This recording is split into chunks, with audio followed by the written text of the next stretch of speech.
The voice of Husker Nation is on the air. This is Hail Varsity Radio. Insight, opinion, expertise, along with the biggest names talking Nebraska sports.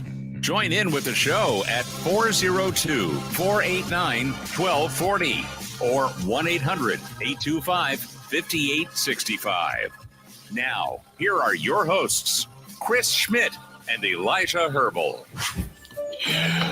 Welcome to it. It's Hail Varsity Radio. We're on the road here at the Graduate in Minneapolis. We made it happen. We grabbed the flight. We got landed, and the great folks here for a third road show in a row here at the Graduate right across from Gopher Stadium. We're gearing up for Nebraska, Minnesota, and happy to have you along with Hail Varsity Radio on the road, powered by your friends at Sauter Heyman and Lazari's. Elijah, you're hunkered down, just all sorts of excitement, energy, enthusiasm, and, oh yes, attendance at Memorial Stadium as things are underway in about a half hour with part one of Volleyball Day in Nebraska. Nebraska, of course, takes to the nets at 7. And then in just a few short hours, a little more than 24 hours, it'll be game one for the Matt Rule era. Numbers to get in can join us today here on Hail Varsity Radio at 489-1240, 489-1240, and can also dial it up 800-825-5865. Can email the show, Chris at hailvarsity.com. To my left, some Husker fans. There's a few more Husker fans kind of over by the fire pit. It's gorgeous here in Minneapolis, and the dude who picked me up from the airport, just an awesome guy. Let me just tell you this. He's all about fantasy football. Matthew, we talked fantasy rosters. We talked his draft, and he took me through the Mississippi River neighborhood. Like there's all these houses that look like they're straight out of Regency or Sheridan Boulevard if you're from Lincoln, Regency if you're in Omaha, pick your country club regions, or Ferris Bueller. And it was just a nice scenic drive, able to decompress. I'm within arm's reach of a bar here, Elijah. I mean, it's going to work out all right as Nebraska and Minnesota get going here in just short order. Coming up on the show, we'll spend time with Mike Babcock from Hail Varsity. Babber's going to join us, talk about the impact of today with Nebraska volleyball and the statewide and nationwide celebration. We'll get into the football game for sure with Babbers in hour two. Former Gopher head coach Glenn Mason going to join us. Coach Mason did some great work at Minnesota in the Big Ten for a lot of years. We'll check in with Evan Bland as he's been covering Nebraska Volleyball Day, and then a Jock Talk, and we'll get ready and do it all again tomorrow. Elijah, are you able to breathe a little easier? We've been in constant contact. The flight landed early. It was really cool. Got a chance to sit next to Lance Brown, former Husker wideout. His son's on the team, and they're excited that his son Elliot made the travel roster, and there's a lot of hope for Nebraska here in about 24 hours. Yeah, and there's a lot of hope about what Volleyball Day in Nebraska can be here tonight in Lincoln, Schmitty. I'm not sure if you saw any of the coverage of that awesome pep rally they held at the Coliseum, but just some really, really cool moments out there.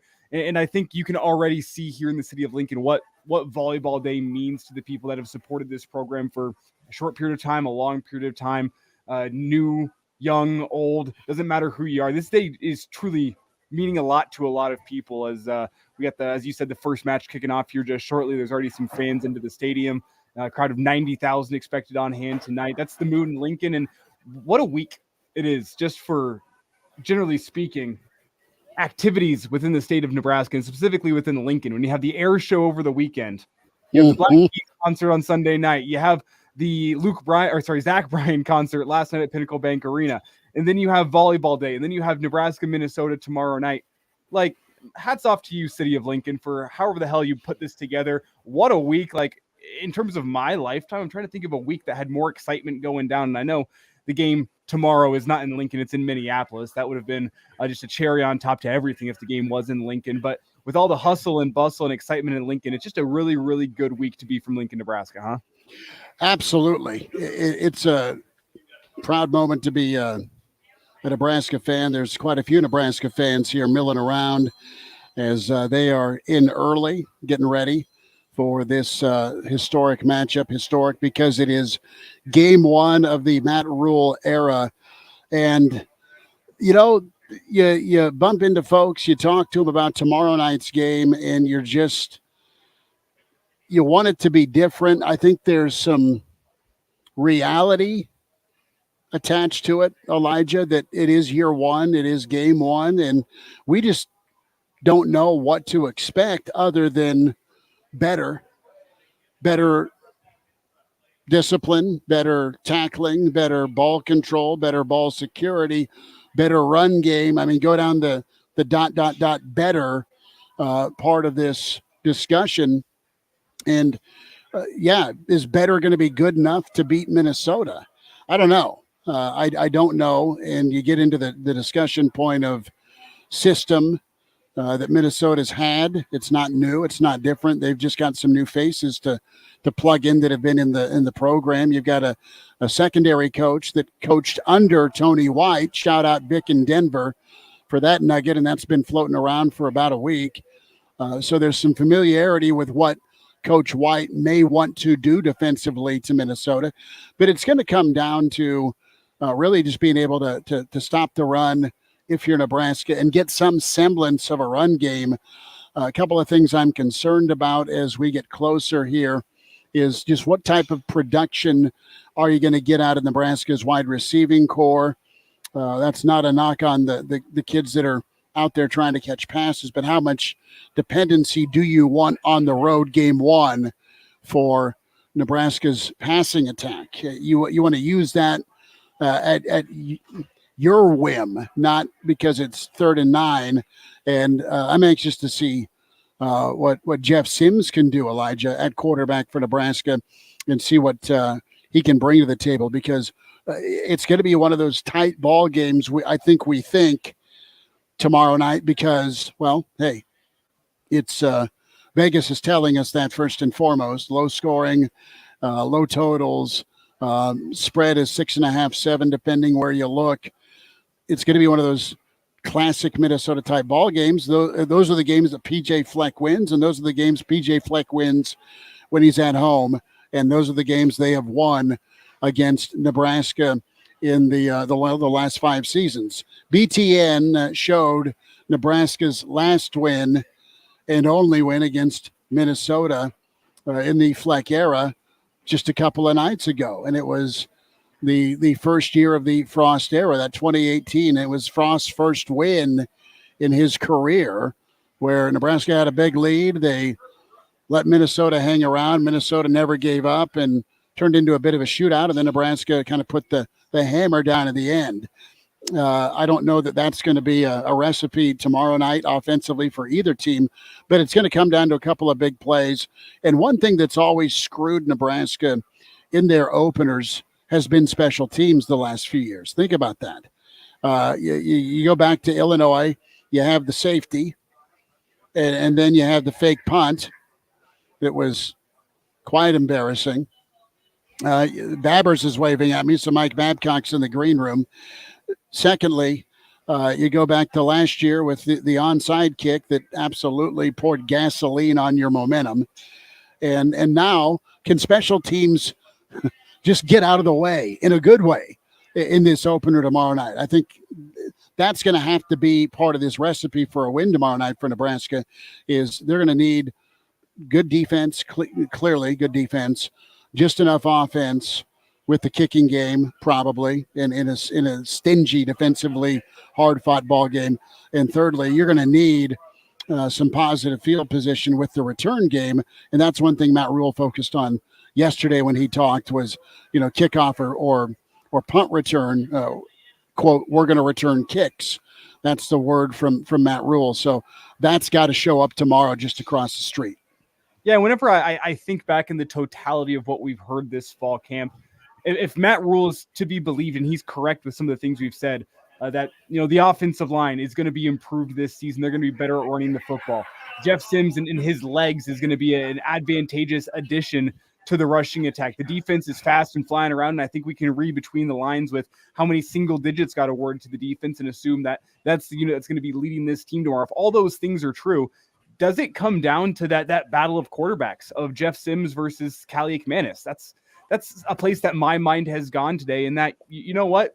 I think there's a lot of confidence with Gabe Irvin in that rushing attack with the offensive line. And also, I should add what Jeff Sims brings to that in addition to just the straight up running back rushing, I should say. The threat that Sims poses, even if he's not running the ball all that much, the threat that he poses. Jeff Sims, we've talked a lot about his career at Georgia Tech, slightly over 50% completion percentage and a lot of interceptions to go with some wow plays on film.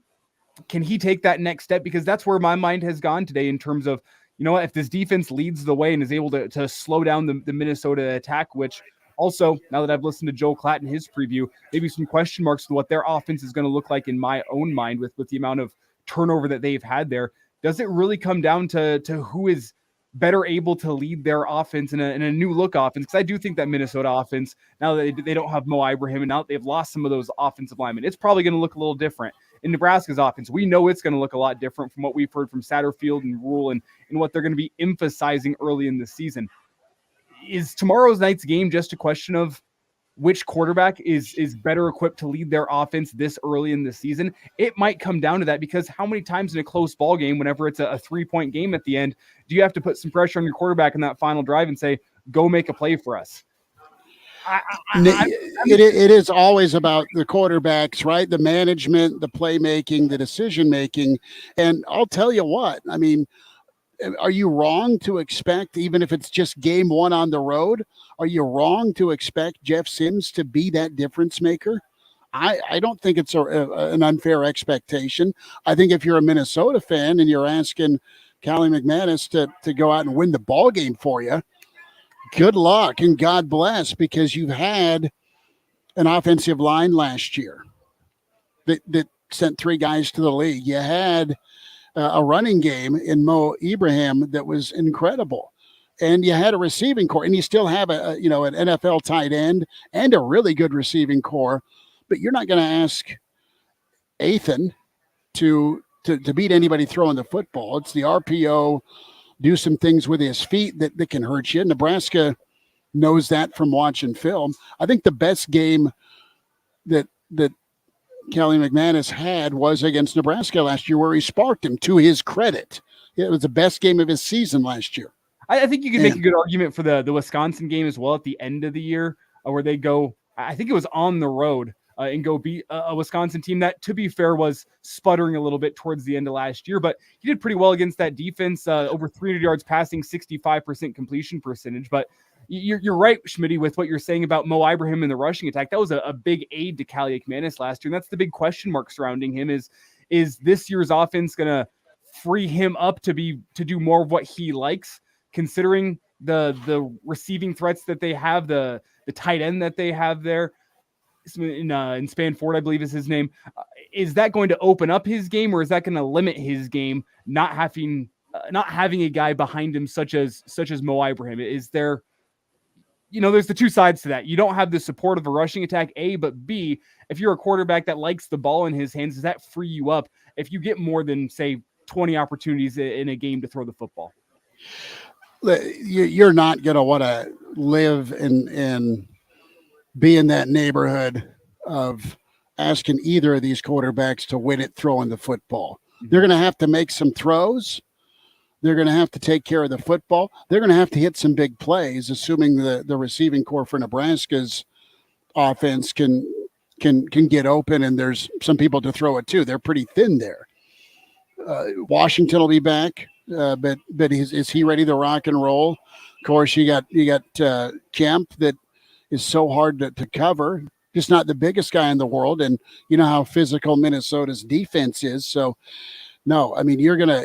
I like my chances when it comes down to if I'm picking a quarterback, give me Sims and give me Sims making a play on that third and moment, but don't make it a 2-minute drill type situation. Don't make it a throw to win because you're behind. Be able to manage it offensively. If you're Nebraska, keep the run game stout, keep the run game available, and keep it positive. Find a way to have some success, because you don't want it to turn into a situation where it's Adrian Martinez 2.0 again, because you have no running back run game. We'll get into this with Mike Babcock. We'll also celebrate Volleyball Day in Nebraska. Excited to just see what the turnout is tonight at Memorial Stadium. All sorts of cameras are out and all sorts of coverage happening with Hail Varsity and your friends at Herd at Sports. So be sure to check all of that coverage out. Made it to Minneapolis. Painless flight from Omaha to Minneapolis. Talk some fantasy football on the way over. I've got some sleepers now for Sunday's draft, thanks to my Lyft driver, Matthew. God love you. Got me here early. I was all sorts of stressed, and now I can take a breath. Elijah's like, I've burnt through 2 cartons already, waiting for you to get hooked up. Mike Babcock is with us. It's Hail Varsity on the road here at the Graduate in Minneapolis.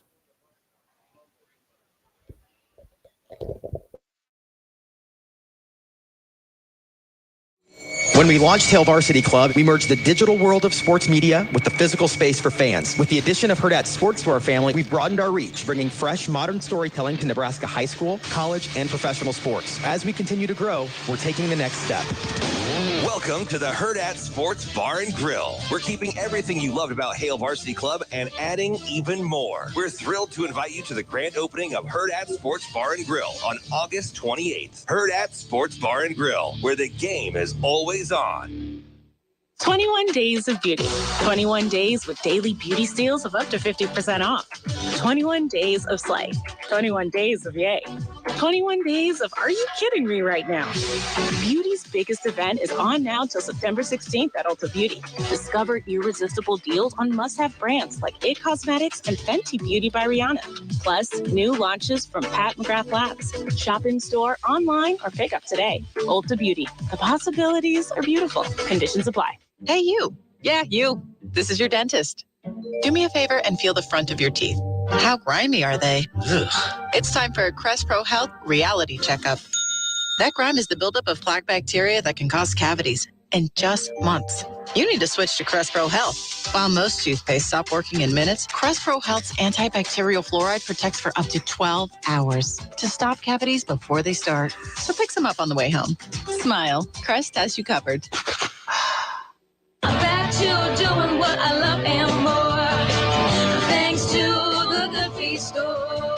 Do you hate working on your feet all day because of foot, ankle, knee, or low back pain? As a waitress, you're running all over the place. If you have a 4 or 6 hour shift and you're in pain the whole time, that seems like an eternity. I was aching. My feet were throbbing, just genuinely hurting. I kind of lost hope. And then I saw the Good Feet store and I decided to stop in. That's when everything changed. My name is Kristen, and that's my Good Feet story. You deserve a better life, too. Come to the Good Feet store today. Good Feet. No shots, no surgery, no medication. Visit the store at 27th and Pine Lake Road across from South Point Mall near PetSmart or at goodfeet.com. Thanks to the Good Feet store. Sandal season is here, and Good Feet fits in all your summer shoes, even flip-flops. Come to the Good Feet store today. If you're grilling this weekend, be sure to have plenty of artisan hearth buns and rolls on hand. Fancy equipment and secret sauces are great, but once you've mastered the basics, it's all about the bun. Your perfectly grilled burgers and hot dogs deserve the best. And with several varieties to choose from, including Wisconsin brat buns, gourmet brioche,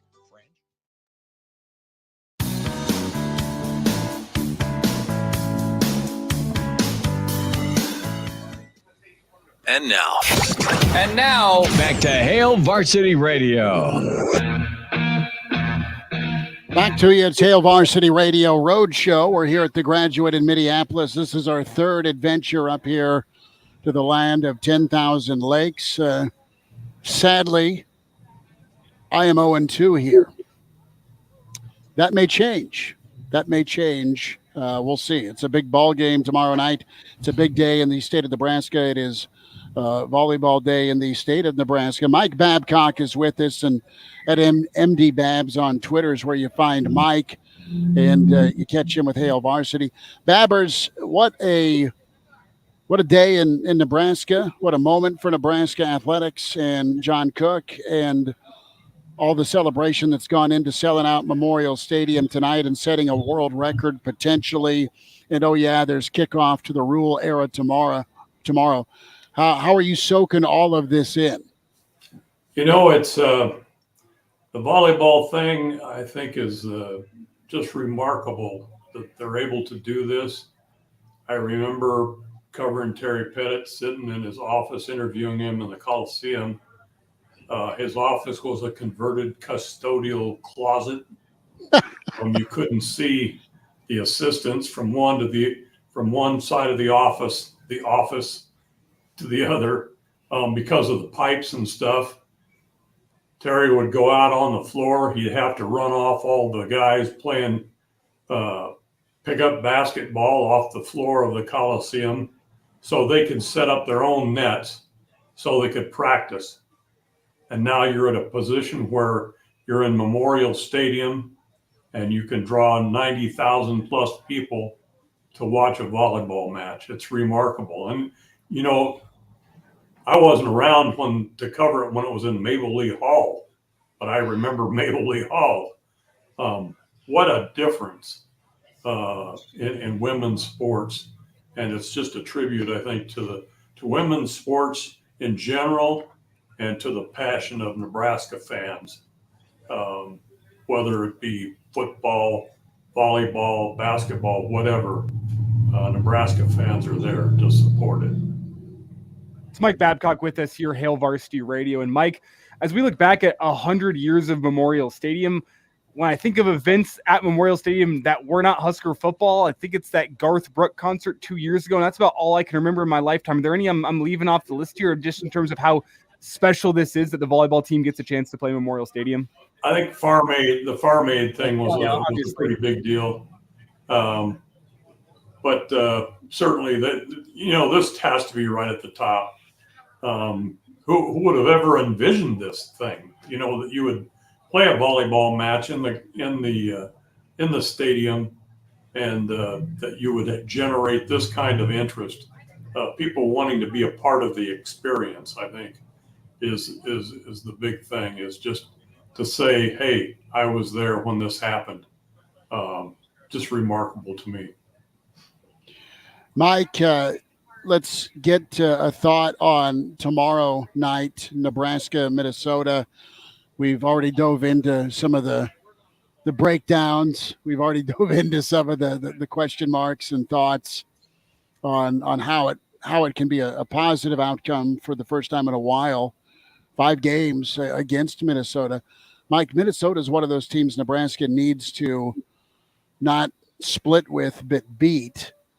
And they haven't done it because Minnesota and PJ Fleck have done a better job of developing. They've done a better job of finding ways to get it handled in tight ball games, not just against Nebraska, but they've done so against Wisconsin. They've played Ohio State okay. They've got a Penn State win under their belt. It's them, and that's about it. I mean, for Western Division wins while they still exist over the East. So how big is tomorrow night in this grand scheme here? Fleck v. Rule, the first of many potentially, or maybe not, who knows? But what do you think this game means? Who's it bigger for? Is it bigger for Nebraska or bigger for Minnesota? I think it's bigger for Nebraska, obviously, because it's Matt Rule's first game. Expectations are high. I think about this whenever the season starts. You know, that we're around to see spring practice at Nebraska. We're around to see fall camp at Nebraska. We're there to hear Matt Rule talk each day. We're here to hear the assistants talk each day. We're not there to hear PJ Fleck talk in the spring. We're not there to hear PJ Fleck talk in August. So the kinds of things that we hear the optimism that we hear is probably the same thing in Minneapolis, listening to PJ Fleck. You probably come out of it with a really kind of a one-sided, I guess is what I'm saying, sort of attitude. I'm at a point where I've bought into it right now. I think Nebraska has a good chance to win this game because I've heard Matt Rule say the right things, and I've heard Matt Rule emphasize what I think are the right things for this program. And, things like who gets a single-digit number and how that's determined. Things like we have 11 black shirts and it's a week-to-week thing. I think that's important. I think those little details, they're probably not looked at as little for some people, but I think those details are important to the program. His reference to Tom Osborne and being the strongest team in the fourth quarter, using that line about, if you're running a sprint or a race or whatever, you don't let up at the end. You speed up. You try to speed up. Being the toughest team in the fourth quarter. I think all those things have got me on board with they're doing the right things. They're tough. They're gritty. They're not going to quit. They're going to go out there and give the best effort. And it's going to be a kind of in some ways, an old style Nebraska team because of the attitude. Mike, one of the things Matt Rule's talked about a lot during fall camp has been the fact that he wants to see his team get better every single week. Whenever you look back at the last couple years of Nebraska football, you think back to last year with Northwestern, first game of the season really was indicative of what we saw, at least until Scott Frost was let go, and if not a little bit longer, about what that team was. Back in 2021, you look at the loss to Illinois. It was a close ball game, a one-score loss, but you found a way to lose, and I think that was pretty indicative of the season. 2020, we could throw out because of COVID, but you play it close against Ohio State, but in the end, you just don't have enough talent to take down that team, which I think is pretty indicative of a lot of games you saw in 2020 as well. And in 2019, you have a nail-biting win over South Alabama that you never really felt great about, and then you follow it up the week after with a loss at Colorado. And both of those games, I think, pretty indicative of what that year was. Do you think that tomorrow night's game will be indicative of this 2023 season for Nebraska? For me, it will, because I want to see this team on the field against another team, and that's, to me, that it's going to be indicative in that sense. And again, I just think, I'll give you an example.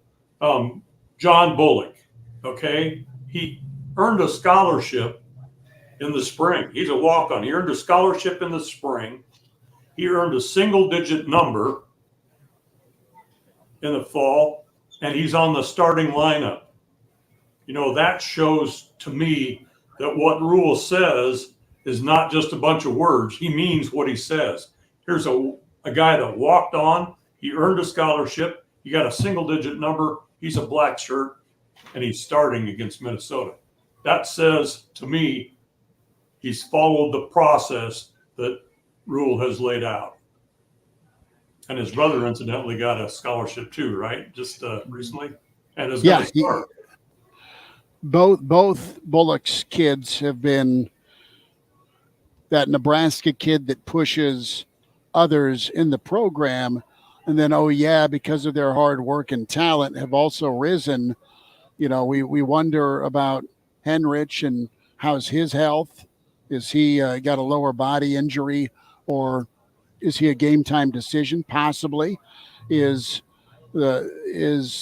that an opportunity for Bullock? Absolutely. Is the receiving core deep and littered with All-Americans? Not yet, and no is the answer. So you got two prep kids that like to hit people. and they have a shot to be part of the solution tomorrow for Nebraska on both sides of the football.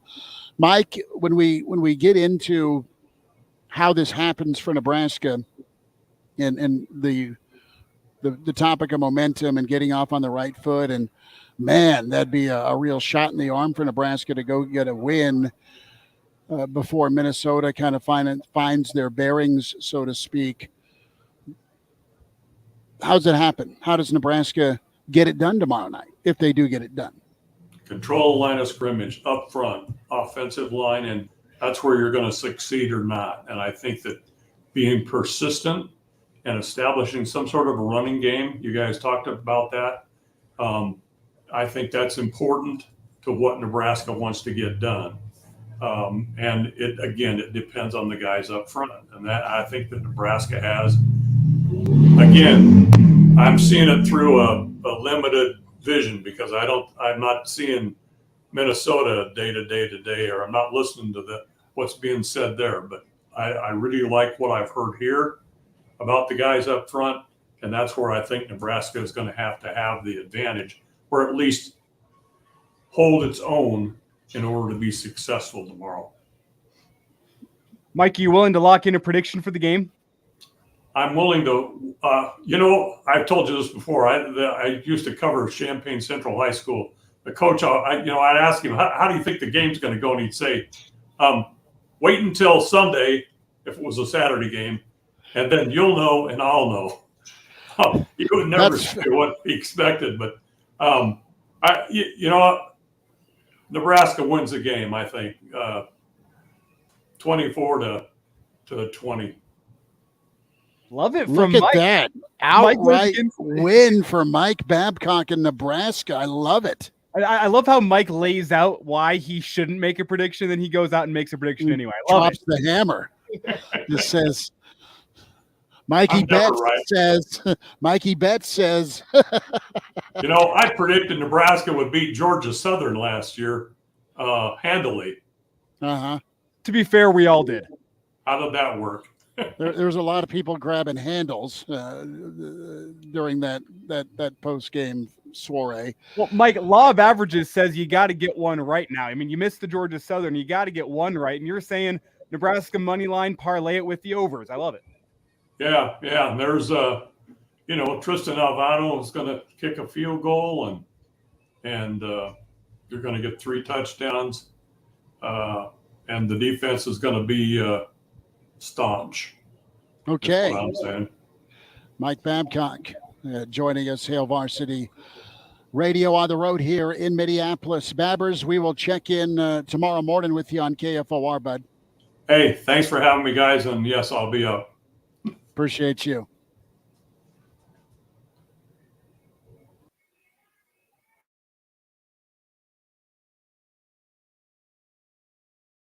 Hi, this is Michael Dixon, voice of the Lincoln Soft Dogs. Join me for the play-by-play action this season on KFOR FM 101.5, 1240 AM, and online at KFORnow.com. Hey, I'm Andy. If you don't know me, it's probably because I'm not famous. But I did start a men's grooming company called Harry's. The idea for Harry's came out of a frustrating experience I had buying razor blades. Most brands were overpriced, overdesigned, and out of touch. At Harry's, our approach is simple. Here's our secret. We make sharp, durable blades and sell them at honest prices for as low as $2 each. We care about quality so much that we do some crazy things, like buy a world-class German blade factory. Obsessing over every detail means we're confident in offering a 100% quality guarantee. Millions of guys have already made the switch to Harry's, so thank you if you're one of them. And if you're not, we hope you give us a try with this special offer. Get a Harry's starter set with a 5-blade razor, weighted handle, shave gel, and a travel cover, all for just $3 plus free shipping. Just go to harrys.com and enter code MODERN at checkout. That's harrys.com, code MODERN. Enjoy. When you want a brand new kitchen, there's nothing to it. There's a brand new way to do it. 3-day kitchen and bath. It's all about time. 3 days or less. At 3-day kitchen and bath. Do you love your house and hate the thought of assisted living? Whether you're caring for a loved one in your home right now or planning to live independently in the years ahead, call 3-Day Kitchen and Bath. They can completely remodel your old bathroom in just 3 days and back up their work with a 100% satisfaction guarantee on both their quality and craftsmanship. If all you need is a new walk-in tub or easy entry shower to make your life easier, they can do just that for you. Avoid the hassle and stress of remodeling. Check them out on the web at 3daykitchen.com or call 3-Day Kitchen and Bath for your free design consultation today. It's about time. 3 days or less. At 3-Day Kitchen and Bath. Call Good Guy Construction at 435-3355. Keep up with the local news, sports, your favorite talk shows, and pro shows on KFOR wherever you roam. Stream us 24/7 at KFORnow.com or on your mobile. You can download the free iHeart or TuneIn app and stream KFOR on the go. The following is a paid program. Content is provided by Hurrdat Media and may contain pre-recorded material. KFOR staff, management, and ownership are not responsible for the content, opinions, or endorsements. Some content may be provided in exchange for compensation. Thursday's here and it's game time. Tailgate Thursday with Mike.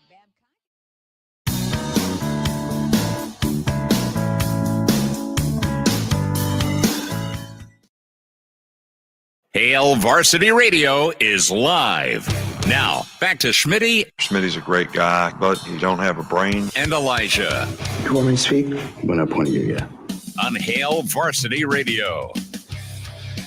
Thanks for hanging out. Hail Varsity Radio on the road. We're here in Minneapolis, getting set for Nebraska, Minnesota tomorrow. Of course, road show here in Minneapolis through Friday. Big thanks to the Graduate again. Third year we've been up here at the Graduate. Thanks to our roadshow partners helping power these road trips for Minnesota, Colorado, Michigan State, friends at Sauter Heyman, and our friends at Lazari's Pizza. Chris Schmidt, Elijah Herbal, as Elijah holding it down. Good stuff from Jacob Padilla from Hail Varsity. Give him a follow at Jacob Padilla _. He is on site. He is courtside for Volleyball Day in America. I know that's on the minds of many as Nebraska will get a hero's welcome and salute tonight at 7 o'clock. So let's get through some of the StreamYard comments. So we'll get to some of your emails. Glenn Mason scheduled to join us at 5. Evan Bland will join us as part of Volleyball Day in Nebraska /America. Happens. We'll talk with Evan about 5:25. So Brett chimes in. I love hearing from Brett. Happy game day eve, GBR, sink the boat. So I'm in. Well, yes, I'm a bad tee shot away from the stadium here. My bad tee shot. And you got all sorts of students here hunkered down. They're studying. They're listening to the show. There's a few that are getting coffee. There's others that have already started drinking heavily. I'm kidding, but they've got options here. Cutter asked. That brings up an appropriate question. Cutter asks an appropriate question. When is the appropriate time to crack a cold one tomorrow? And I'm just going to tell you, Cutter, you're the doctor. Okay, you do it whenever you're ready, whenever you're thirsty. The complicating factor tomorrow is work for most people. But my advice to you is think about a 7 o'clock. You're walking down that Animal House line of thinking. My advice to you is to start drinking. Well, I'll just say, what time do you start drinking for a 7 p.m. Husker home game on a Saturday? If you're going downtown, what time would you start drinking? We're talking noon. Lunchtime, yeah. So if you get a lunch break at work tomorrow, hey, there's the great Jimmy Buffett song. I guess it's Jimmy Buffett. There's no wrong answer. And Alan Jackson. It's 5 o'clock somewhere. Sure. It could be in Europe. It could be Hawaiian time. But you're right. It is 5 o'clock somewhere. That's going to be a question we need answered. We need to kind of let that marinate for a little bit. What time do you start imbibing? And you don't have to drink booze. Maybe it's not your thing. I get it. Maybe it is. And I know a lot of you have held on to it like grim death the last few years because of how much of a roller coaster it's been. And Cutter's ready to scream. Brent says, cheers. Brent, hope you're doing all right. Cheers, fellas. Here's to hoping for a Husker victory and 3 Cohawk volleyball victories as they're in Minneapolis this week. And he wants Monday to be a good day. Totally agree. We'll get to some more of your comments. You're always welcome to chime in on the stream. Hail Varsity YouTube channel and the Hail Varsity Radio Twitter feed at HVarsity Radio is where you can find it. That's where the show's going to be streaming as well, not only for tomorrow with the show 4 to 6 leading up here from the Graduate, but also post-game Real Red Reaction. Crew wants to know, Cutter, if you work tomorrow, who cares? start in the morning. Are you working or not? I hope this is part of the extended soiree into football season and celebrating volleyball. I hope you were able to take off today or at least work a half a day to get down to Memorial Stadium so you can see Nebraska and UNO tonight at 7. You pace yourself. Maybe you get in the car 6 a.m., drive up to the game. I know it's a gold out. It's sold out, but there's going to be a lot of red tomorrow making their way here, which is impressive. Always is. They just want a different result. They also want these type of temperatures. It's Minnesota nice, as always, this time of year. It's always just a little bit cooler than whatever 1,000% humidity we're used to in Lincoln or Omaha or the state of Nebraska. Now, decent temperatures this week, but it feels awesome as we're driving through along the banks of the Mississippi through these, again, Ferris Bueller neighborhoods. Awesome scene that's just kind of off to the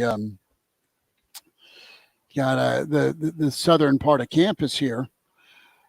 There's people out walking their dog, they're running, they're scootering, and all these houses that we drove and it's kind of winding through, they have all these vantage points, and they're monstrous houses. They're as big as fraternity houses. That's what we're talking about when I say country club style houses.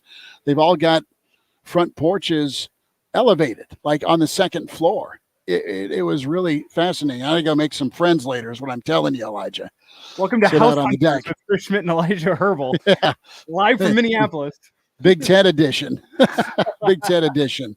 So yeah, we'll figure out what the appropriate time is to start going. Brett emails in Chris at HaleVarsity.com, and he is challenging me and says, if you don't toss a beverage while doing the show, you're a turd. So the name calling has always started, but that's okay. We'll hear a little bit from Joel Klatt coming up as he has his breakdown. Him and Gus are on the call. I'm anxious to see just where Nebraska, from a poise standpoint, comes in as well, Elijah, because that has been missing. Tweet comes in and can always follow the show. Do so at HVarsity Radio. That's where you go with it. Husker in Manhattan answers a couple of questions. One, Husker in Manhattan starting drinking tomorrow at noon. Yep. Husker in Manhattan says, look, Matt's a better coach than Frost. He only has to be 7 points a game better to win 9 games this year. Fair point. Husker in Manhattan. Glenn Mason is RSVP'd, so the former Gopher coach going to be with us in about 15 minutes. More of your comments. We have back and forth discussion going on here from Brent and Cutter. Brent is suggesting, Brent's like, look, you should be 3 deep right now in celebration of Volleyball Day in Nebraska. And that's what's cool too. Elijah, you can go have a beer. Once the show's done, you can hightail it, find a spot, go watch volleyball tonight, and have a cold one, because this is your trial balloon for football season 2024. And truthfully, today, or more accurately, tomorrow, it's one of the only days where you can, if somebody asks you what's an appropriate time to start drinking, yesterday is an appropriate response. If someone says, hey, what time should I start drinking today? Yesterday. Well, it actually checks out today with a volleyball day at 7 o'clock. I mean, if you want to tie one on, get it going right now. That's I don't. You and got listen, the opportunity. You certainly do, but you can pace yourself, or you can you can says the mid 20-year-old. I love it. Or you cannot. You can just pour some more salt on it, rub some dirt on it, figure it out that way. Glenn Mason coming up. We'll spend time with Evan Bland, also covering Volleyball Day in Nebraska. Hail Varsity, we are already in Minneapolis. We're here at the Graduate, getting ready for Nebraska, Minnesota. Hail Varsity, presented by Currency.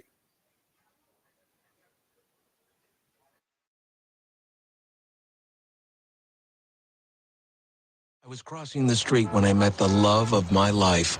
I chased after her. Nothing would stand in my way. Not the dog walker, nor the hot dog vendor. Finally reaching her, I asked, What do you call that amazing smell? It's Gain Flings. Gain Flings. My love had a name, but more importantly, it had a scent. Fall in love with Gain Flings. Seriously good scent. Gain Flings with 50% more freshness ingredients versus leading bargain detergent. Hi, Todd Spidell talking to you from my truck. Todd Spidell, body shop owner, terrible driver. You know, some people think that if they wreck their new car, they have to take it back to a dealership for repairs. In fact, more than 50% of repairs are performed by independent body shops. Whoa! Hi, good to see you. Don't get me wrong, a dealership is a great place to buy a new car, have warranty or recall work done, but if you're in an accident and you want someone who specializes in auto body repair, come to Spidell Body Works North or South. We'll give you a free itemized estimate and answer any questions you might have about the repairs or filing the claim. And best of all, oh well, back to Spidell's. Accidents happen, even to good drivers. If it happens to you, call Spidell Body Works. We won't try to sell you a car, change your oil, or paint your car for $2.99. But if you want your vehicle fixed right, Spidell Body Works is your best decision after a collision. Listen to this station anytime, anywhere on Odyssey. Odyssey is your new audio home for all the music, news, sports, and podcasts that matter to you. Odyssey. That's AUDACY.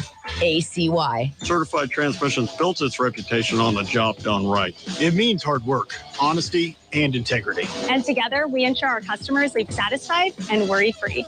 Certified Transmission, the job done right at the right price. This year, the Nebraska legislature passed and Governor Jim Pillen signed into law record education funding for our public schools and opportunity scholarships that empower parents, not bureaucrats, to choose the best education options for their children. In fact, the state doubled what it pays for services for special needs students, cutting costs for local school districts, and now sending at least $1,500 per student to every public school, including rural districts that have been getting nothing from the state's funding formula. Governor Pillen called the Education Funding and Reform Plan a package, but the union-sponsored petition drive to repeal opportunity scholarships would undo the package, taking away parental rights and hurting eligible students from lower-income families, victims of bullying, students in foster care, and students from military families.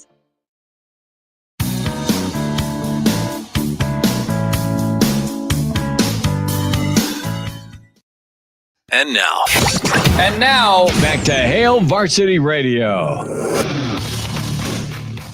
Thanks for hanging out. It's Hail Varsity Radio Road Show here in Minneapolis. Chris Schmidt, Elijah Herbal. Yes. How you doing? Good to see you. Husker fans ready to go. They're set and ready. Many Nebraska fans arriving, many still at Memorial Stadium or finding their way to Memorial Stadium.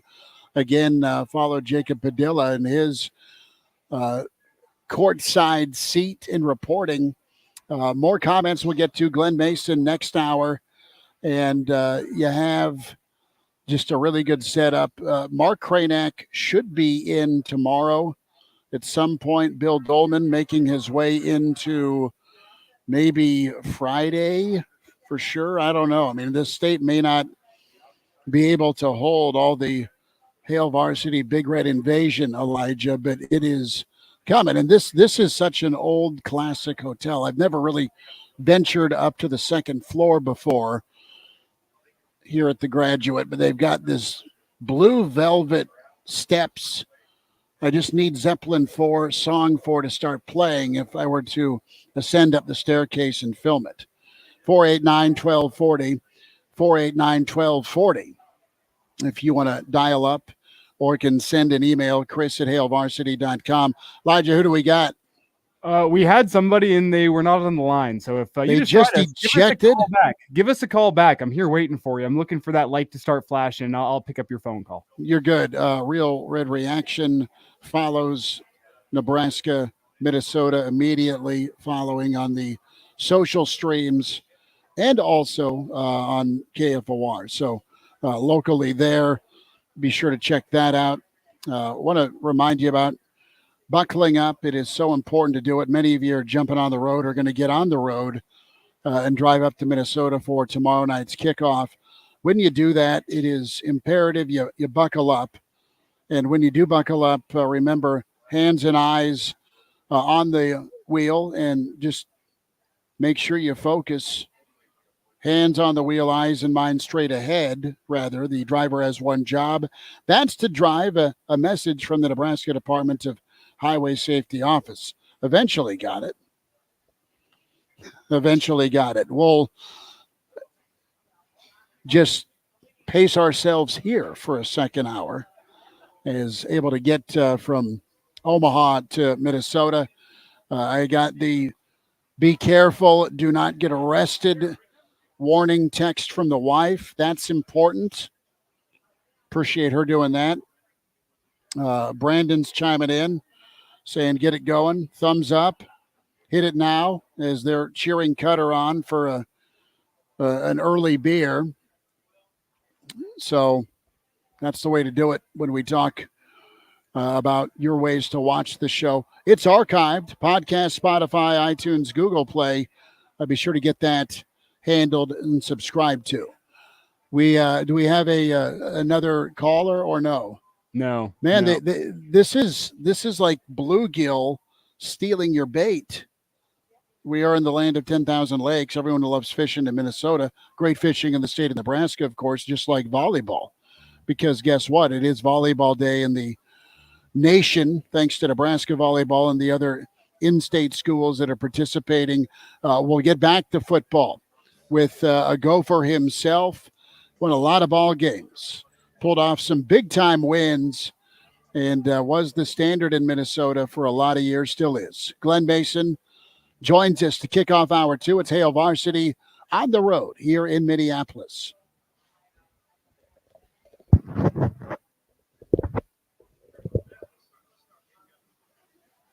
According to a recent study of hundreds of post-abortive women, 60% of women reported they would have preferred to give birth if they had received more support from others or had more financial security. This is where Preborn steps in. Preborn is there for women in their darkest hour, deciding between the life and death of their precious child. You see, the reality is women are being pressured to make this fatal decision. They're being told their babies are just a clump of cells. Preborn welcomes women with God's love, introduces them to the beautiful life growing inside them, which many times increases their baby's chance at life. When you support Preborn, you not only support women, you could help empower them as well. Your donation of $28 will help a woman to make a choice she won't have to regret for the rest of her life. It gives her the ultimate blessing, life. Your love can save a life. Just dial pound 250 on your cell phone. Say keyword baby. That's pound 250 baby. It's the most important thing you'll do today. Go to preborn.com/Ben. That's preborn.com/Ben. Help get an ultrasound for moms considering whether or not to keep their children. Those ultrasounds make an enormous difference, not just in the life of mom, but obviously in the life of the child. Dial pound 250 on your cell phone. Say keyword baby. That's pound 250 baby, or go to preborn.com/Ben. That's preborn.com/Ben.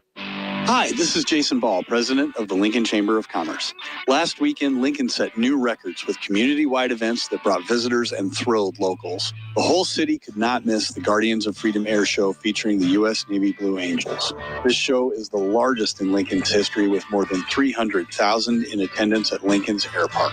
The Lincoln Chamber, in partnership with the Nebraska Military Department, 55th Wing at Offutt Air Force Base, Lincoln Airport Authority, and City of Lincoln worked together to make it happen. And that same week, cyclists and runners from across the nation came to Lincoln to compete in the annual Gravel Worlds races or attend major shows like Zach Bryan at PBA or the Black Keys at Pinewood Bowl. Visitors ate at Lincoln restaurants, shopped in our stores, and stayed in hotels and grew this economy. And Volleyball Day in Nebraska is the perfect capstone to this unprecedented August of entertainment. It takes an incredible community effort to pull it all off, including the help of hundreds of volunteers. Thanks, and have a great week. This is your station for local news, talk, sports, and weather. FM 101.5, 1240 AM, KFOR, Lincoln. From ABC News, I'm Daria Albinger. It's now Tropical Storm Idalia, but it could still cause plenty of trouble as it heads out over Georgia and the Carolinas. That's what it sounds like now along the coast in Savannah, Georgia. Tybee Island Fire Chief Jeremy Kendrick. Thank goodness what we have damaged so far is minimal, compared to Florida. Thousands are without power in Florida, and dozens have been rescued, especially in the Tampa-St. Pete area. The head of FEMA is heading to the scene. FEMA Administrator Deanne Criswell says her biggest concern for Florida is people who chose not to listen to evacuation orders. She warned people who stayed behind that they should not venture out into the storm and should remain sheltered in place if local officials are advising that. That is our priority through the day today, is to make sure that everybody is safe after this storm has passed. As we go into the next few days, we're going to want to assess what the total amount of damage is and see what immediate needs need to be put forth. Karen Travers, ABC News, the White House. President Biden announcing $95 million in federal aid to Maui to help rebuild the electrical grid that was destroyed by the wildfires. We're not going to turn this into a new land grab. We're not trying to see multi-million-dollar homes on the beach. We want to restore that part of the island like it was before, only better. Mr. Biden speaking to reporters before he met with his cabinet today. North Korea has launched 2 short-range ballistic missiles toward the sea. It happened hours after the U.S. flew long-range bombers for drills with its South Korean allies. Senate Republican leader Mitch McConnell appeared today to briefly freeze up. He was unable to answer a reporter's question at an event in Kentucky. He had a similar reaction a few weeks ago in Washington. Stocks closed up modestly today. The Dow up 38 points, NASDAQ up 76. You're listening to ABC News.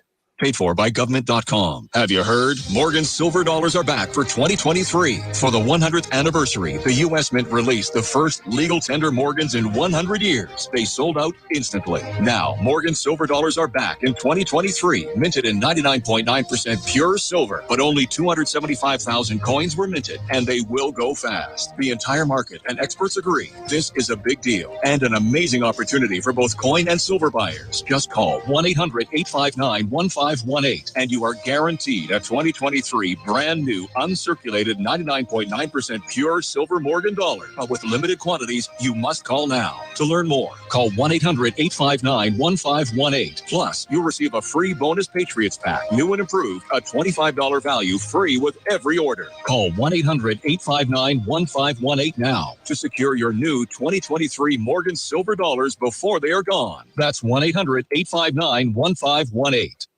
Hello, I'm Will Wilson, KFOR News. It's 86 degrees in Lincoln. 13 days after Governor Jim Pillen announced the state had selected a 300-acre site near 112th and Adams Street as the site for a new 1,500-bed prison facility, which received backlash from residents living in that area. Governor Pillen and Lincoln Mayor Larry Gaylor Baird held a press conference earlier today announcing that the new state prison will now be built north of Interstate 80 between North 70th and North 84th Streets.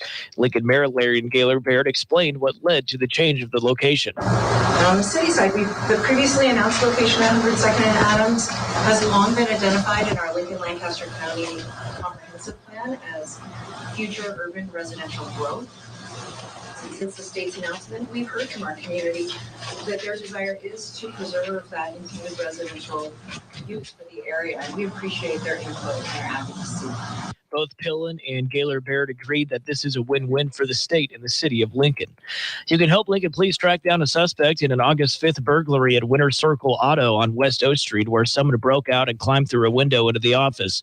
LPD forensics technician Becky Keller says the suspect walks and looks around suspiciously, but nothing was taken from the business. When I viewed the video, he was a little wobbly, so I'm wondering if maybe he was intoxicated. We're not sure. But he tried to exit out the front door that he didn't come in, and then learned it when it opened, so then he climbed back out the window. There's video of the incident with this story up at KFORnow.com, where you can also find links to contact Crime Stoppers if you have more information regarding this case. Voluntary watering restrictions in Lincoln will end tomorrow after being in effect since June 2nd due to drought conditions at the time across Lancaster County. City officials say Lincoln's water supply is now at a level typical for this time of year. Read more at KFORnow.com.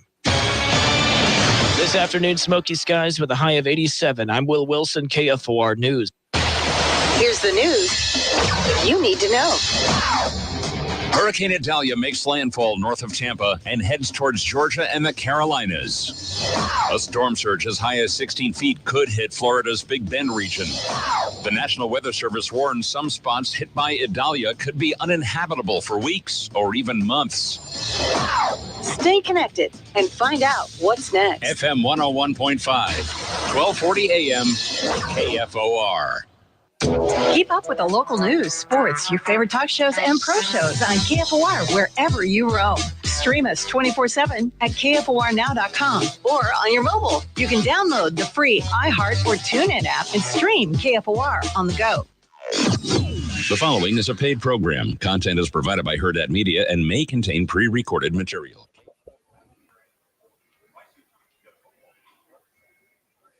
The voice of Husker Nation is on the air. This is Hail Varsity Radio. Insight, opinion, expertise, along with the biggest names talking Nebraska sports. Join in with the show at 402-489-1240 or 1-800-825-5865. Now, here are your hosts, Chris Schmidt and Elijah Herbal. Back with you. It's hour two. It's Hail Varsity Radio. We're on the road here at the Graduate in Minneapolis, just a option pitch away from the stadium, Nebraska, Minnesota. The stadium, Memorial Stadium, jam-packed for tonight. Volleyball Day in Nebraska, Volleyball Day in America, working on a world record crowd for a women's sporting event. Pretty awesome. Next couple of days, if you're a Nebraska football fan, a Nebraska volleyball fan, or you just love sports. Big Ten season's about to get underway early for the Gophers and Huskers. We welcome in Hall of Fame coach, Minnesota and Kansas. Did great work at Kent State and also at Ohio State as an assistant for many years. Always love talking ball with Glenn Mason as he joins us to get things kicked off here at Hail Varsity. Coach, thanks for a few minutes. How's your summer been? It's been great, and I had to chuckle that only a Nebraska Husker could say just a pitch away from the stadium. Well, we still missed the option, the short side option on 3rd and 3, Coach. I mean, you knew it was coming, right? Well, so much of what Tom Osborne did with that offense, and that's what made them so great, everybody knew it was coming, and you still couldn't stop it. You know, that's the thing that used to drive me crazy. I'd stand on the sideline and I'd say, here comes the counter throwback to the tight end. Everybody knew it was coming, and it still worked every time. Well, that's what makes you smile as a coach. If you're running it and they can't stop it, it makes you go gray and pull your hair out if you know it's coming and you can't do a thing about it, right, Coach? Well, it makes you, yeah, you're right. You're Tom Osborne, he's smiling, and if you're playing against him, you're crying. But that's the way it is. I want to get into Glenn Mason is with us here, and Coach, you've been a part of this city for a lot of years, and we love coming up here to cover Nebraska, Minnesota. It's a lot warmer and beautiful right now compared to the John Facenda weather that we're typically talking to you in November with Nebraska, Minnesota. But tell me what Coach Fleck has done to make the Gophers so solid, and your thoughts in tight ball games. That's hurt Nebraska. There's a lot of positive feelings, though, that it'll change under Matt Rule. He's pretty adamant, Coach, about becoming a fourth quarter team, and that might be another opportunity tomorrow night in a tight ball game. I think PJ, has done a good job, and you got to credit Minnesota. They, you see that they finally got out of the dome and they got into the Huntington Bank Stadium there, which is just, it's 1,000 times better than when you try to recruit, to the dome, to that place, and what they've done for the facilities. PJ's done a good job, but I can tell you, from a distance, I'm a big fan of Matt Rule's, and Matt Rule was a player at Penn State my first year when I was at Minnesota. And then I had the opportunity to cover one of his first games when I was working for the Big Ten Network when he was at Temple playing against Penn State. And you sit there and you watch, and, I got to be honest with you, doing the TV, there's a lot of bad coaching out there. And when guys doing a good job of coaching, it really sticks out. And that stuck out with Matt Rule. I was not surprised at all, the success that he had at Temple. And then what he did at Baylor is nothing short than a miracle. I can tell you that program was in total disarray with all kinds of problems, and he didn't do it anyway except getting guys to play hard and coaching them up. And, maybe he didn't have all the best players, to begin with, but they sure played like they were the best players. It's Glenn Mason with us here, Hail Varsity Radio. And Coach, as you look at Matt Rule in Nebraska, a lot of people in the national media and even in Nebraska media think that this is going to be a slow build to bring Nebraska back to where a lot of people around here think it should be. But then as things tend to go, you get closer and closer to the first game. A lot of Husker fans now thinking, you know what? Maybe he can make some noise in year one. And I want to get your take with all the bad coaching you've seen in college football, and you think Matt Rule's a good one. How much do you think a good coach can get done in one offseason to turn things around whenever a program really isn't in the depths of the likes of Baylor following their scandal or Temple with all the limitations around there? What can be done in one offseason? Well, I don't think Matt Rule's a good one. I think he's a great one. I would warn Husker fans, and this is, one of my philosophical things. You don't put quality into a program overnight, nor do you take it out overnight. And what Bob Devaney and Tom Osborne had built at Nebraska was unbelievable. And then for a variety of reasons, and I've got my opinions on that, the quality of the program started, going the wrong way, slowly but surely. You think, I'm sure a lot of people said, why the heck did we ever fire Frank Solich? I mean, that guy was unbelievable. And then, Bo Pelini had his problems, but he was winning 9 games a year. But it's gone the wrong way. And there's no doubt in my mind that Matt Rule will make the Cornhuskers better. Will he get them back to where Devaney and Osborne had? I'm not sure. I mean, that's to an elite level. But one of the things that I really thought Scott Frost would do a better job on. And I remember my history with the Cornhuskers is the old black shirt defense, and I tell you, what they were talking about for years as being black. Those weren't black shirts, and I think Trev Alberts will be the first guy to attest to that. But I really think that he'll make them better defensively. And I think that becomes the cornerstone of any program. And, football has changed, quite a bit, since those days. But Matt Rule, through fundamentals and hard work and confidence of those kids, he'll make them better. Glenn Mason's with us, Hall of Fame football coach, time at Minnesota. Took the Gophers bowling every year. Some monster wins. He knows the Twin Cities so well and really elevated the Gopher football program to new heights. Also his time at Kansas had the Jayhawks in the top 10. And Coach, you touched on Coach Rule, and you think he's a great coach, and Nebraska is excited to see what he can do. What are some characteristics you see in Matt Rule that you think make him in that rarefied air? Why do you think he is great? I mean, I know what you do at Temple and Baylor.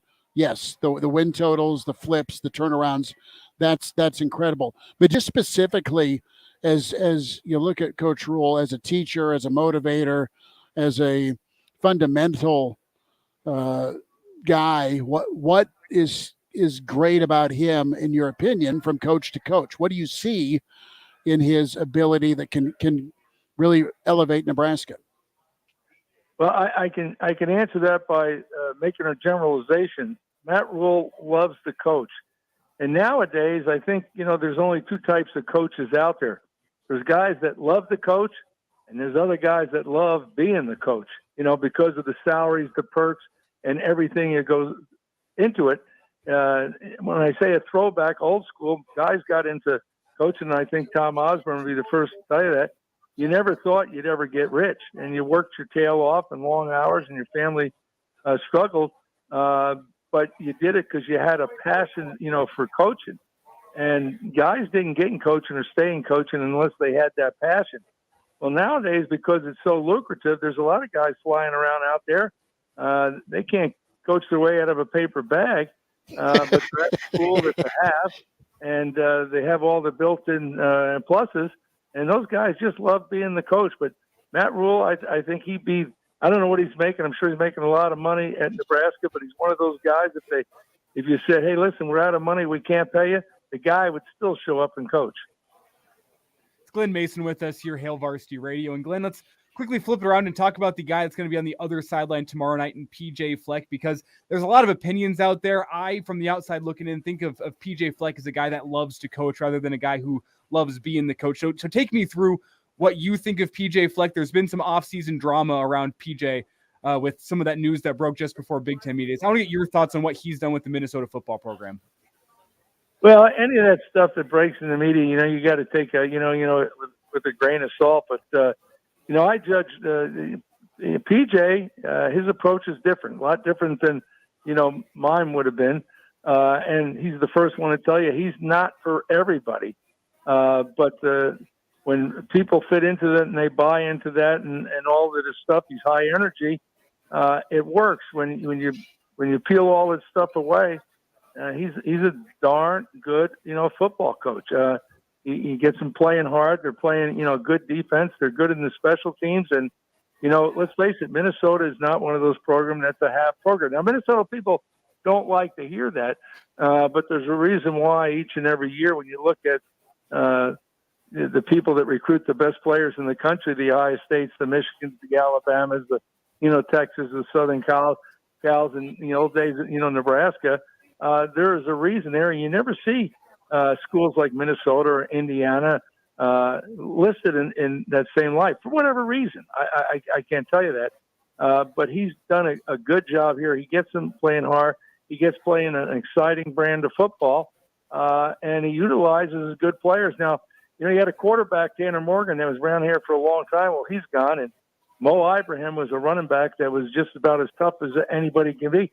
Those are going to be tough players to replace, I promise you. Coach, what do you think of tomorrow night? Tight ball game. Vegas says it's going to be a 21-17 type ball game potentially. And do you have a lean or a gut on how things shake out under the lights tomorrow night? Well, when I was a coach, I never liked playing a coach and a team in their first game. Normally they're, if they're going to be ready to play, if they're going to be excited to play, it's that first game under a new coach. So obviously you're going to, get their best shot. You normally get the best shot in an opening game anyway, but I'm not a bettor. I don't bet games and stuff, but I've always, looked at the betting lines for whatever reason. And I see that Vegas has them, they go for 7.5 point favorites. I think that's a lot of points. If I was a bettor, I'd take the Huskers. I want to ask you, Coach, about the Minnesota job. And you won 9-10 ball games, minimum 8 ball games. You did that a lot of years. And Jerry Kill did well, and Fleck has done well. But is it difficult to coach at Minnesota? And I ask that because of all the pro sports in town. Is there a bit of a shadow over some really good things that's going on at the University of Minnesota football-wise? Is it a difficult space to be in a pro town? Yeah, I think you hit the nail on the head. I think it's really tough to be a major college football program, football coach in the same city where there's pro sports, NFL teams, especially. You look around the country and you try to find some place where they have an NFL team and also a great football program. It really, it just doesn't happen. And there's a lot of attention that goes to, to the NFL team from the media standpoint. You pick up the Star Tribune any day, and you get year round, you're going to find something about the Vikings on page 1 or 2. And a lot of times you're going to go through all the sports that you're not going to find anything about the Gophers. And I think that has an effect on your fans, and I know it has an effect on your recruits. Glenn Mason with us here on Hail Varsity Radio. And Glenn, one of the things PJ Fleck talked about in his press conference last week was that whenever he took the job, people told him you aren't going to be able to sell out your stadium. Minnesota Golden Gophers fans don't show up for the program like that. And yet here we are in Thursday night. It's going to be a sellout tomorrow night with the gold out. What does that mean to you? I mean, a lot of Husker fans want to sit back and say, well, Husker fans are traveling well, and that's what's selling out the stadium. But I don't believe that's 100% the reason. What does that say to you that the Minnesota fans are showing up in force tomorrow night?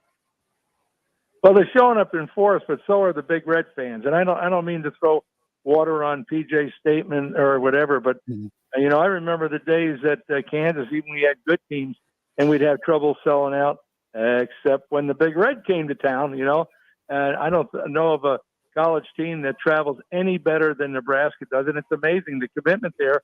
And you could understand it when they were playing for national championships and winning 11 games every year. But they've been on hard times, and they're still selling out Memorial Stadium and following the Big Red as faithful as anybody in the country.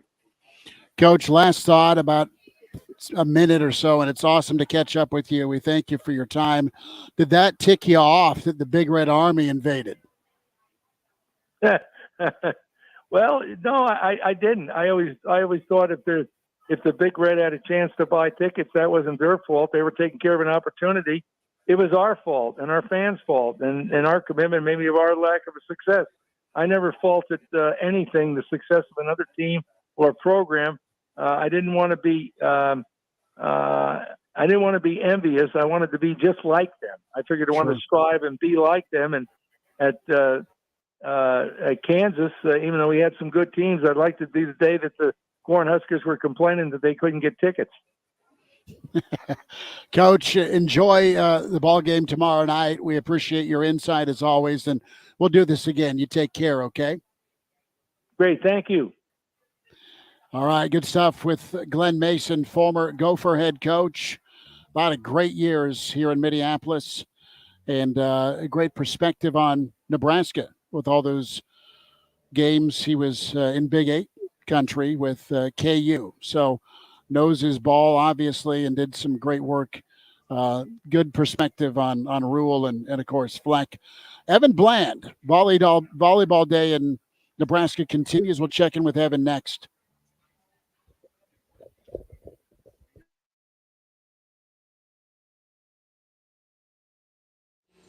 When we launched Hail Varsity Club, we merged the digital world of sports media with the physical space for fans. With the addition of Hurrdat's Sports Store family, we've broadened our reach, bringing fresh, modern storytelling to Nebraska high school, college, and professional sports. As we continue to grow, we're taking the next step.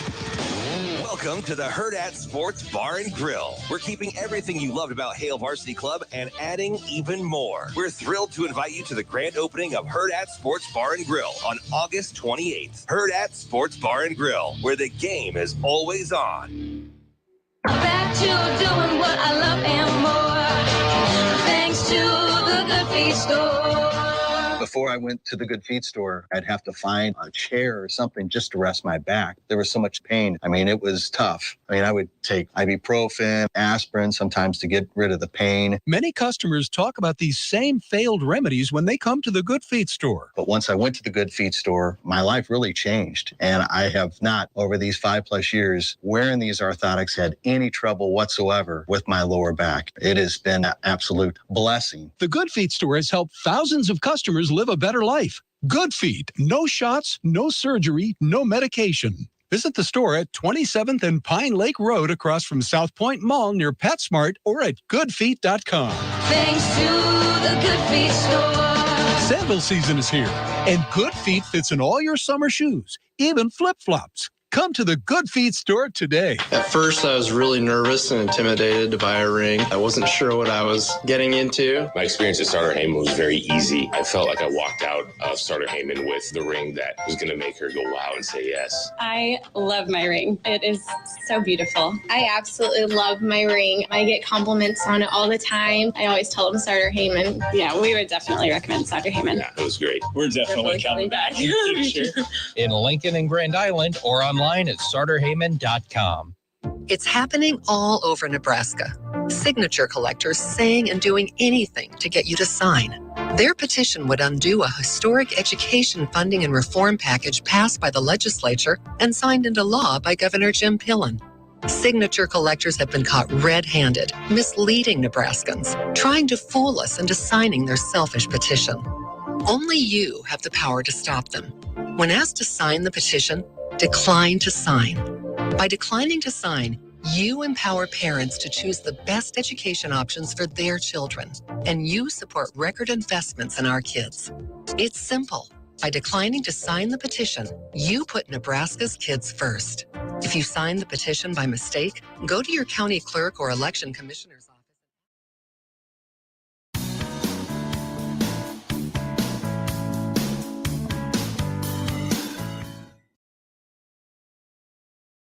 And now, back to Hail Varsity Radio. Back to it, Hail Varsity Radio Roadshow in Minneapolis. Chris Schmidt, Elijah Herbal back in Lincoln for Volleyball Day in Nebraska. On the scene, Evan Bland with the Omaha World Herald. Evan, thanks for a few minutes, man. Good to spend some time with you. What a day. What a 48 hours, 24 hours. Pick the number, bud, that it's just all about that Big Red N. I mean, it's hard to believe. And it's a Wednesday, Thursday, which kind of adds to the uniqueness of the 2 days. But man, what a way to really officially ring in fall sports. And, I kind of wish ideally that maybe these two events were separated by a day or two. So, you could kind of reset and give the next one its due. But yeah, intense time, really fun time. Evan Bland joining us, Hail Varsity Radio, as we're at the Graduate here through Friday morning. And Evan, I want to just kind of get your take. You're a Nebraska guy. You've grown up with Husker football, but you also have seen and know what this volleyball program is. What does tonight mean to you as a Nebraskan? Just the ability to get this thing potentially sold out and set a world record. I mean, what's amazing about it is the scope of it, but also the fact that it's not that shocking, right? Like if you think about the fact that Nebraska volleyball sold out for more than 2 decades, the fact that they're the only women's sports team that turns a profit, the fact that the state turns out volleyball talent, they turn out Olympians, they win national championships. Like if there's ever a place and a time for this to happen, it feels like it's now. I mean, Nebraska volleyball is at the height of its powers. John Cook is a legend in the sport. The athletic department's fully behind this thing. So like all these different events sort of coming together for this one grand celebration. And it's very cool. I mean, you think about the kind of the humble beginnings of Nebraska volleyball in the 70s and how they would put a sign out in front of the NU Coliseum back then, trying to get people from football games to come see them play. And then just to see how it's grown through the Coliseum days, they outgrow that. Now they're at the Devaney, they sell that out.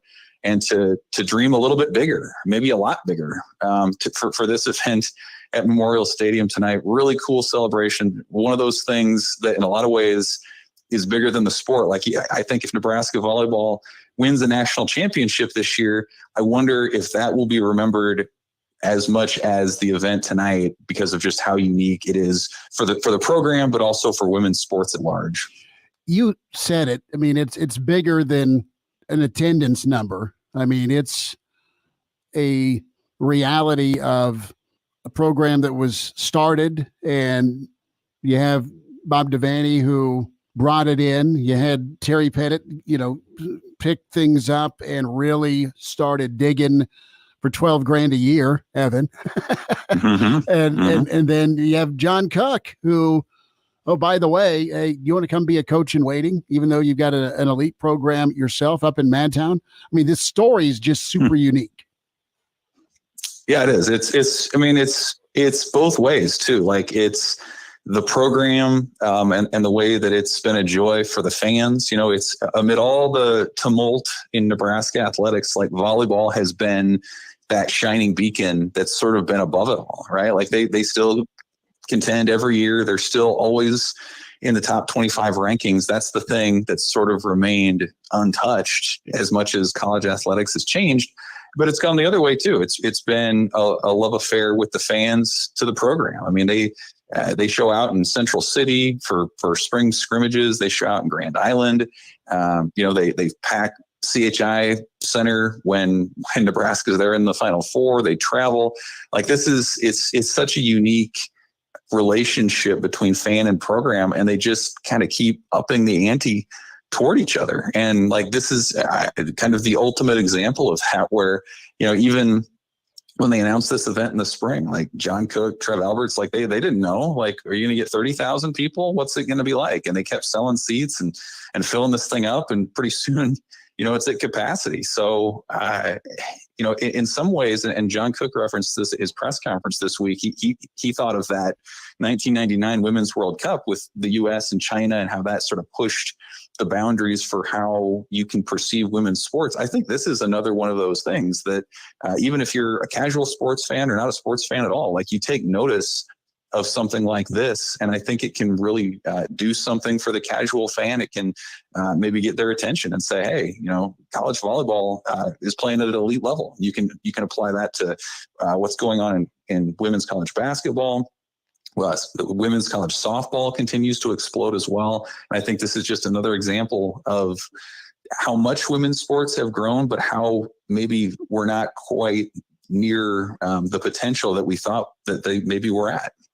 Not only is this a celebration of volleyball in the state of Nebraska and women's sports as a whole, but this is a hell of a recruiting event for current recruits and future recruits, a message to them just about what this volleyball program is and what kind of support they're going to get here compared to everywhere else.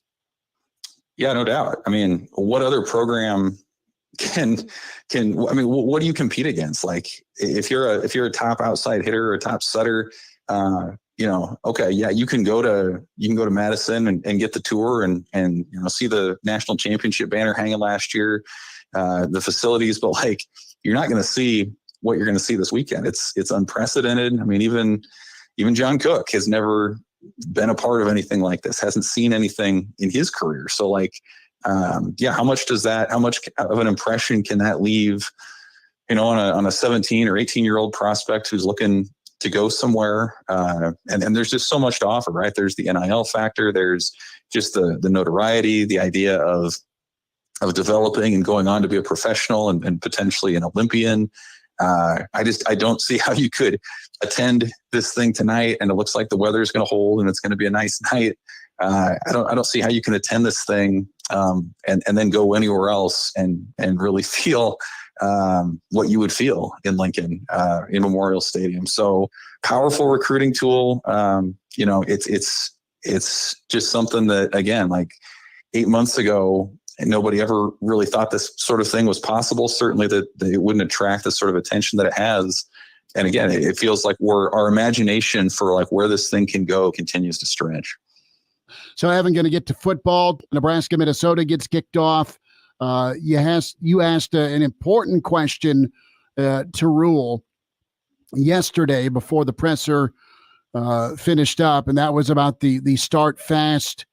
Is that something that you want to do? And his answer to it surprised me, because every coach in the history of coaching that I've heard seems to say, yeah, dude, it's important to get off on that right foot on the road. Start fast. But the bigger picture, I understand where Coach Rule's coming from. But let's talk tomorrow night. I think it's key for Nebraska to get a lead and have a lead in that by the end of the first quarter, just from a confidence standpoint. Yeah, I mean, confidence for sure. And also, I asked that more because of the way that Minnesota plays with their time of possession, ball control. Like, that's not a team that you want to fall behind by, multiple possessions against, because they can shorten the game, and it can be hard to get the ball back and find some momentum. And so, I appreciated Rule's answer, and I thought it was very notable too. Probably the most notable thing to me that came out of that press conference, other than Tristan Alvano being named the starting kicker. But it to go to the extreme of saying like, hey, it's okay if we're down 17-0 because like the fourth quarter is ours. Like that's a heavy emphasis on finishing strong. And to his credit, like he was able to recount the fact that Nebraska led 10-0 against Minnesota last year. They score on their first two possessions, and then they get a field goal the rest of the way. They lose the second half 20-3, and they lose the game. So like the point is well taken that just because you start strong, nothing is guaranteed. But man, what a way to emphasize finishing strong and being a fourth quarter team. And I thought his line about NBA basketball or comparing it to NBA basketball was pretty good. Like, I can relate to that. Like, 5 minutes left, wake me up, I'll watch the end of it. Like, that was, there's some truth to that. And so, it's so different from what we've heard from other coaches.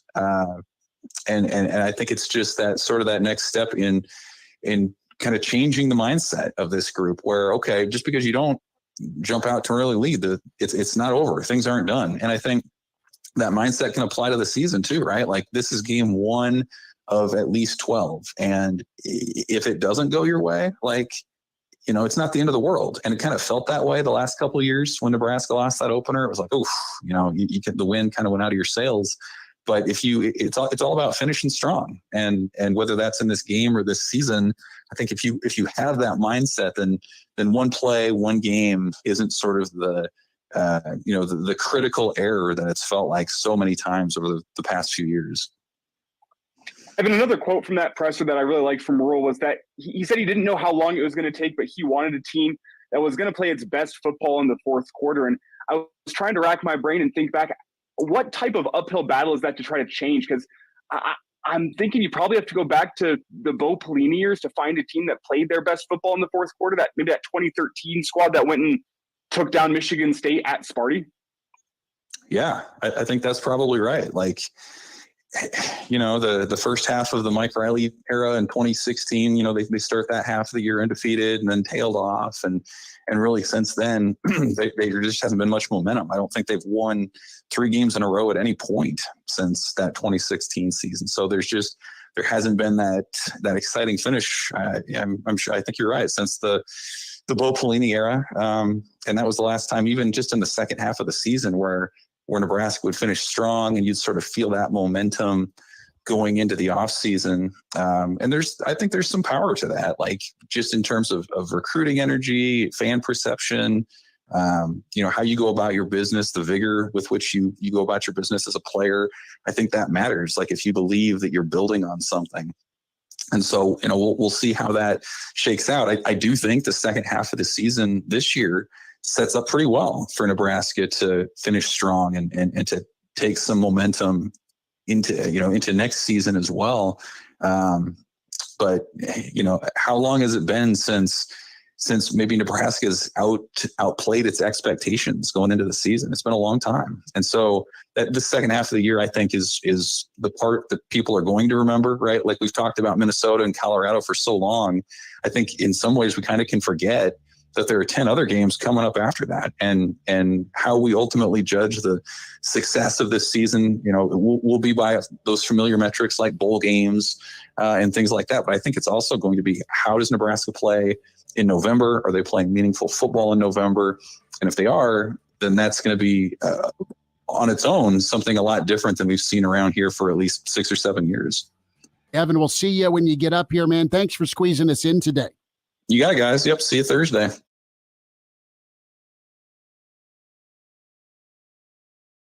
Whether you own a local business or a global one, you're always looking for ways to position your operation to create opportunities and move on them faster. With Bank of America, you get access to experts, award-winning insights, and business solutions so powerful, you'll make every move matter, locally and globally. Visit bankofamerica.com/banking for business to learn more. What would you like the power to do? Copyright 2023 Bank of America, N.A. Pizza makes football season, and Lazzare's has been doing pizza for 30 years. And the one place to get your pie from, Lazzare's Lincoln. Log on, Lazzare'sLincoln.com, and make your order today. New York-style pizza in Lincoln since 1993. Locally owned. Incredible daily lunch specials, sandwiches, calzones, and a wonderful beer selection. Lazzare's Pizza at 4701 Old Chaney Road in Lincoln. Dial them up today at 402-423-0234. Wesley Financial Group is not a law firm. This story is called The Ugly Truth About Timeshare. If you think you've done your family a favor by buying a timeshare, you need my help. Hello, I'm Chuck McDowell, CEO and founder of Wesley Financial Group. 10 years ago, I started helping folks cancel their timeshare. In the process, started what's now called the timeshare cancellation industry. Timeshare is the only thing that you can buy that you can't tell me how much it's going to cost or when it's going to end. When you buy a timeshare, you give them a blank check to fill out any amount they want for annual maintenance and assessment fees. The crazy thing is, this never ends. Even when you die, your family's now going to be stuck with this burden. Stop the insanity today. Call my office now. If we take you as a client, I guarantee we'll cancel your timeshare or you'll pay nothing. Call for your free information kit. 800-990-3434. 800-990-3434. 800-990-3434. Do you have a life insurance policy of $100,000 or more that you don't need? Well, don't lapse or surrender your policy. You might be sitting on a gold mine. That's right. You may be able to sell all or part of your life insurance policy to Coventry for cash, or a combination of cash and coverage with no future premiums, even a term policy. Call Coventry Direct at 800-580-4300 or visit coventrydirect.com to find out if you're sitting on a gold mine. That's 800-580-4300. For over 25 years, we've helped thousands of people sell their policies. And we can probably help you, too. Call us today at 800-580-4300.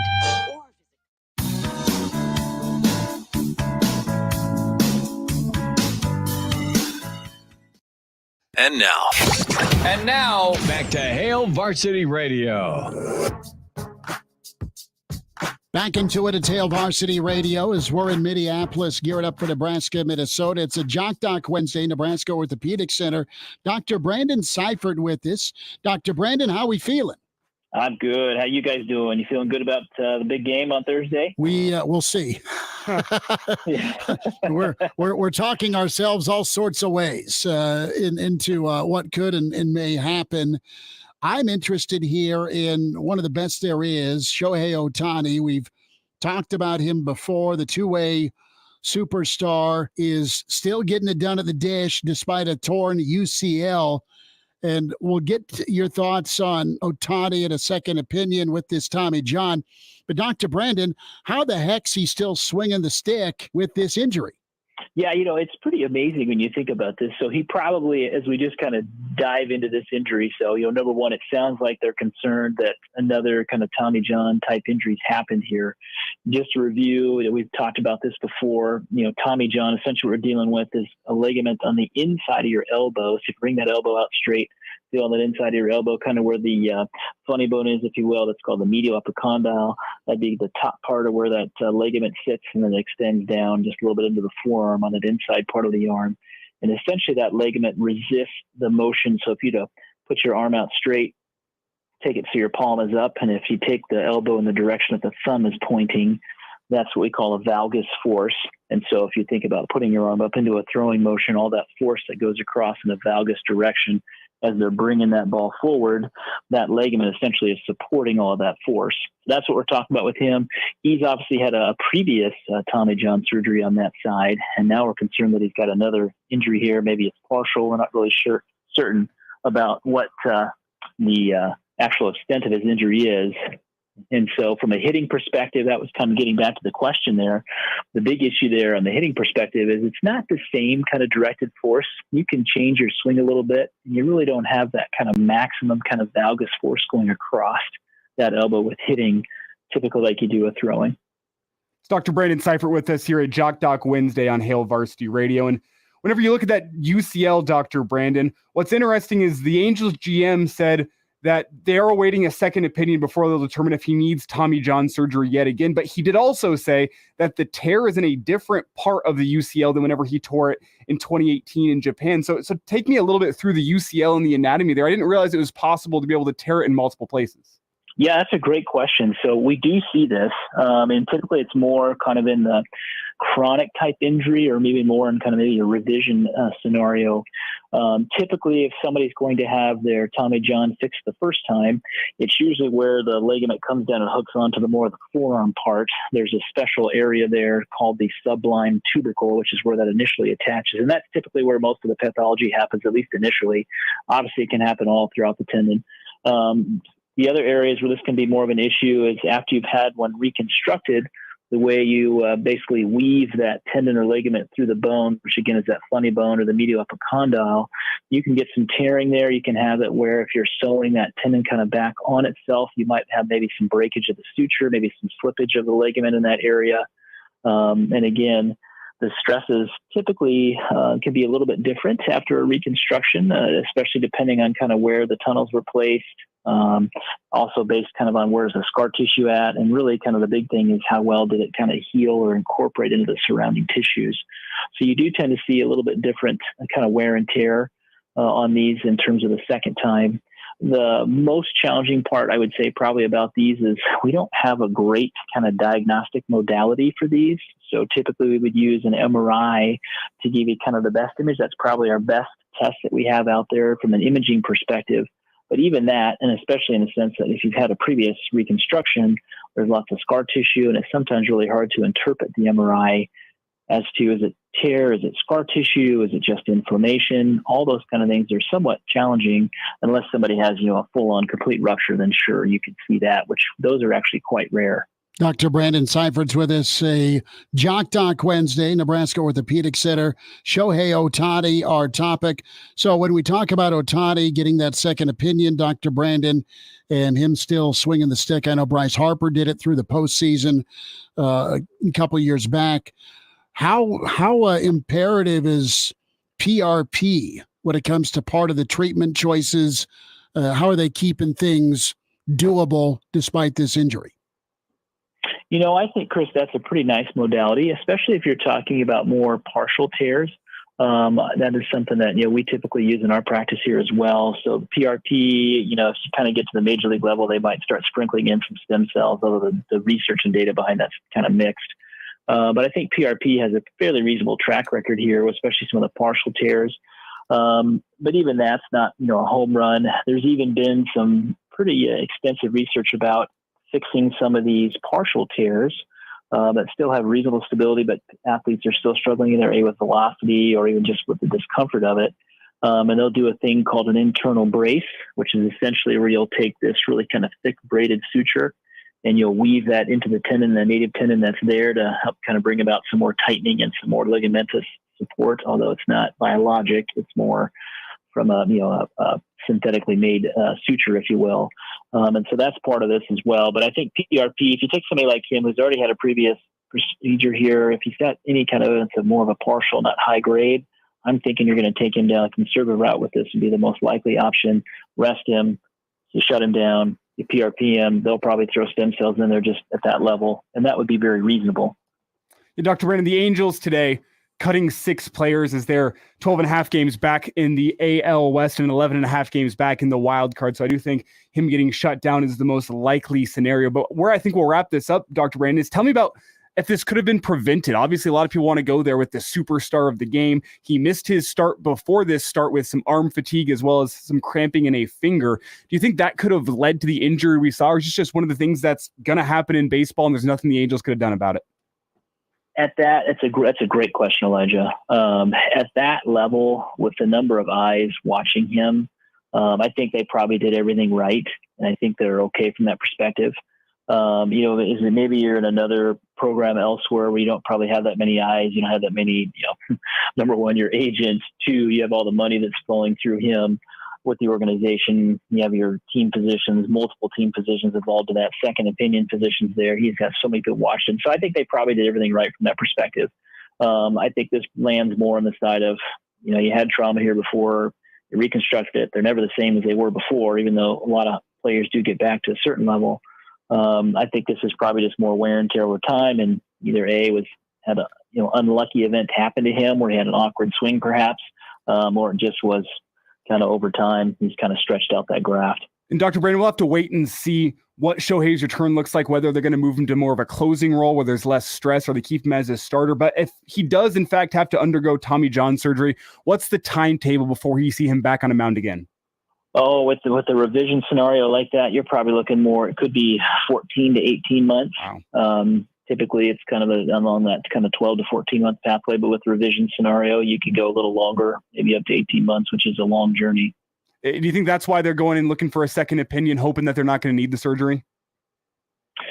ultimately with a player like him and at that level, second opinions are utilized a lot at that level.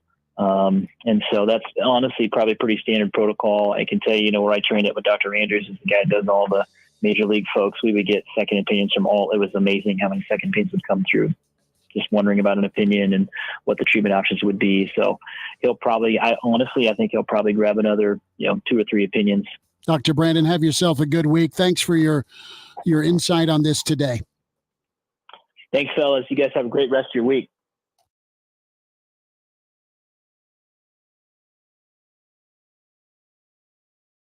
Angie's List is now Angie, and we've heard a lot of theories about why. I thought it was an eco move. Fewer words, less paper. No, it was so you could say it faster. No, it's to be more iconic. Must be a tech thing. But those aren't quite right. It's because now you can compare upfront prices, book a service instantly, and even get your project handled from start to finish. Sounds easy. It is, and it makes us so much more than just a list. Get started at Angie.com. That's ANGI, or download the app today. We're going abroad for the first time in years to Spain. So we started using Babbel. And started learning Spanish fast.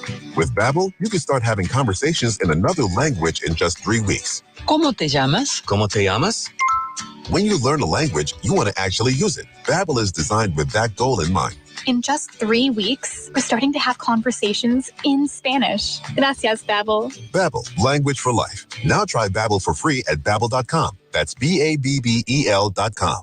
I've always gotten tons of UTIs. Cranberry products never worked for me, and I was desperate for a way to be proactive. I'm Jenna Ryan, CEO and founder of Eucora. We've worked with doctors to develop effective urinary tract health products. Eucora is helping over 100,000 women stay healthy. Ready to join them? Get 30% off at eucora.com/radio. That's UQORA.com/radio. These statements have not been evaluated by the Food and Drug Administration. This product is not intended to diagnose, treat, cure, or prevent any disease. Hummingbird migration begins in August and peaks in September as they pass through Nebraska on their way south.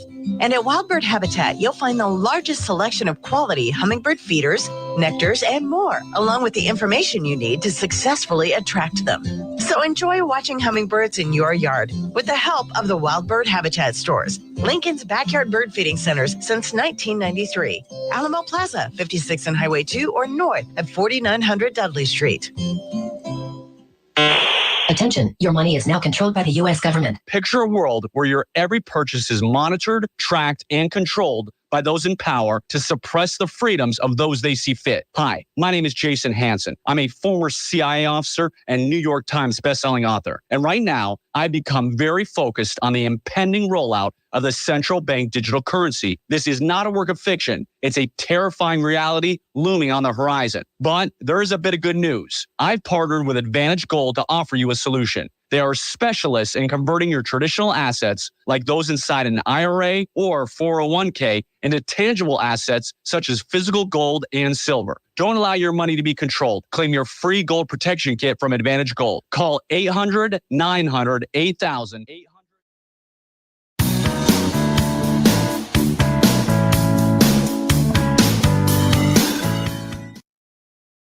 And now, back to Hail Varsity Radio. One final time, Hail Varsity Radio on the road here in Minneapolis. Gearing up for Nebraska, Minnesota tomorrow. Locally, we'll be on 6 to 9 a.m. on KFOR for the morning show, and then back at it for Hail Varsity 4 to 6 tomorrow, leading up to kickoff. And then Real Red Reaction follows the Nebraska-Minnesota game, and we'll do it all over again on Friday. So we're set up, ready to go. It is football season. You have made it. You have, as Matt Rule says, you want to limp to the finish line, or do you want to accelerate right to the finish line? Finish line's here as an incredible sports weekend for Nebraska for your 2023. Of course, Volleyball Day in Nebraska / the United States tonight, 7 o'clock, with what's happening with Nebraska, UNK, and Wayne State going toe-to-toe right now. Jacob Padilla again with Hail Varsity, and Herdad doing a great job of covering volleyball. So follow him on Twitter at HVarsity. Check that at Jacob Padilla _ You follow the radio show at Varsity Radio. Give that a follow. Watch the show. Stream us. So many of your comments on the Hail Varsity YouTube stream. That will keep coming. Vic, yes, you got your shout out at 4:09 Central Time.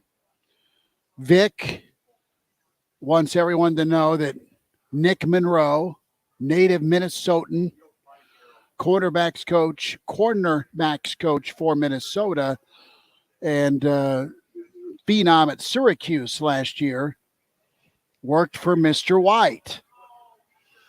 I don't know if he was Skinny Pete or Badger, but you get my point. There's some familiarity, Elijah. You still got to stop what you may know Nebraska wants to do.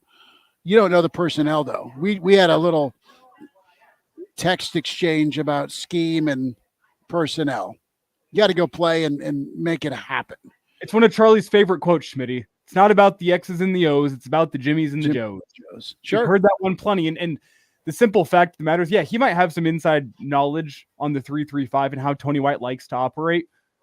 But at the end of the day, Nebraska's got vastly different personnel than Syracuse had last year. And Nebraska is going to have to change their scheme in order to accommodate those personnel. At least you would hope. If they want to win football games this year, you would hope that they have changed their scheme in some way, shape, or form to accommodate those players. Just so you know, Syracuse has intercepted 58 passes in 60 games. Going back to 2018, this was a nice find for Coach Fleck to get a 7-year guy who killed it at Syracuse, one of the top recruiters in the country. And this weird triangle continues to get weirder because the guy who replaced Nick Monroe at Syracuse, say it with me, Travis Fisher. So all sorts of interesting, full circle, right? Full circle. Full circle. It is Miller time. It is Beer 30. Get it going. Enjoy your volleyball tonight. Thank you, Husker Athletics, for all you do. We love getting to cover you, and we want to see you here at the Graduate if you're making your way to Minneapolis. As kickoff tomorrow at 7, we're on till 6. Roadshow Hail Varsity. Big thanks to Lazares. Big thanks to Sauter Heyman for making that happen. Just the first of many road shows because we're in Boulder in a week. Hail Varsity back at you tomorrow. Podcast is Spotify, iTunes, Google Play. Thanks to Elijah Herbal. Chris Schmidt. Talk to you tomorrow.